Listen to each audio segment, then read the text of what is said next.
Imagine standing on the deck of a ship in the middle of the Atlantic, caught in a violent storm. The wind howls, the waves rise like mountains, crashing down with terrifying force. The ship groans, struggling against the chaos. Panic spreads, shouts of fear, desperate prayers, souls trembling on the edge of disaster. John Wesley was among them, a young minister on a mission to bring faith to the new world. But in that moment, his own faith was shaking. Then he saw something that changed his life forever.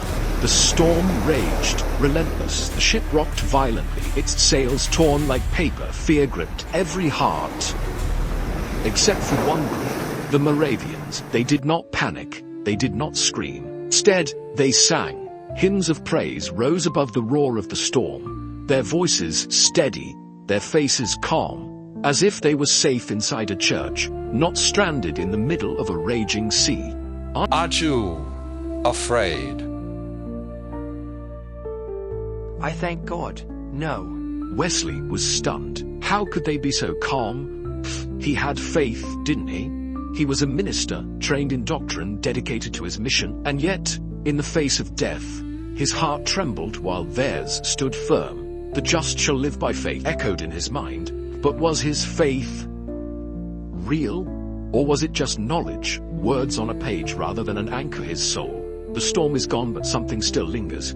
The storm passed. The ship survived. But Wesley, he was left shaken, not by the storm itself, but by what he had witnessed. Even as he arrived in Georgia taking up his mission, doubt gnawed at him. The Moravians had something he lacked, not just belief, unshakable trust. Years later, back in London, Wesley found himself at a meeting on Aldersgate Street, something stirring, a moment of change. And as he listened to a reading from Martin Luther's writings, something happened. My heart was strangely warmed. For the first time, Wesley felt what he had only known.